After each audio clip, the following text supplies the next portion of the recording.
सोलापूर शहर गुन्हे शाखेच्या पथकानं 7 रस्ता परिसरातील इंडिया टी हाऊसच्या बोळात चालणाऱ्या जुगार अड्ड्यावर छापा टाकून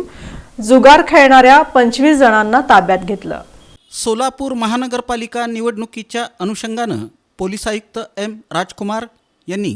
अवैध व्यवसायांवर कारवाई करण्याबाबत गुन्हे शाखेला आदेश दिले आहेत। त्यानुसार 23 डिसेंबर रोजी 7 रस्ता येथील इंडिया टी हाऊसच्या बोळात रौफ भंडाले या नावाचा इसम जुगार अड्डा चालवत असल्याबाबत माहिती मिळाली होती। त्यानुसार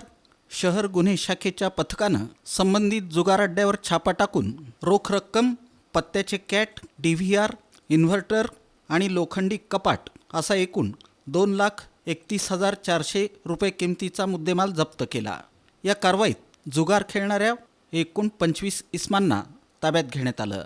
त्यांची नावं याप्रमाणे: जावेद बैतुल शेख, राजू आनंद जाधव, अशफाक कादर शेख, जयराज शाहुल सांगे, विनायक विठ्ठल गायकवाड, प्रताप शंकर गायकवाड, कल्याणी शामराव आडकी, मनीष रामू जाधव, शंकर गौडा शिवनगौडा पाटील, विक्रम मदन गायकवाड, जाकीर मोहम्मद हनीफ शेख, यल्लप्पा यमनप्पा जाधव, सिद्धराम अशोक कोनिन, चांद सैफन नदाफ, जगन अमृत पात्रे, अब्दुल मस्जिद गफूर पठाण, जिलानी हाजी मलंग विजापुरे, जगदीश नागप्पा भुताळे, इरफान सैफन मलगान, गोरख पुंडलिक घुले, कपिल मारुती कांबळे, विजय उर्फ गुड्डू चंद्रकांत जाधव, बिलाल जाकीर शेख, शफीक बाबासाहेब शेख, लक्ष्मण चंद्राम आसादे यांना ताब्यात घेण्यात आलं। तर इतर 5 इसम दीपक लक्ष्मण जाधव, विकास विद्याधर गायकवाड, इसाक मक्तुम अत्तार, वसीम महबूब पठाण,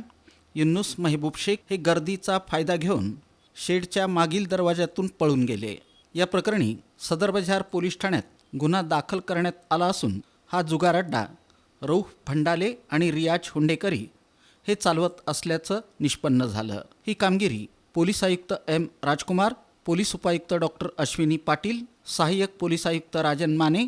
यांच्या मार्गदर्शनाखाली शहर गुन्हे शाखेचे वरिष्ठ पोलीस निरीक्षक अरविंद माने, सहाय्यक पोलीस निरीक्षक निलेश पाटील सोनवणे, सहाय्यक पोलीस निरीक्षक Vijay Patil, police head constable Rahul Togge, Vidyasagar Mohite, Javed Jamadar, Vijaykumar Walke, police constable Abaji Savale, Ganesh Shinde, Dhiraj Satpute,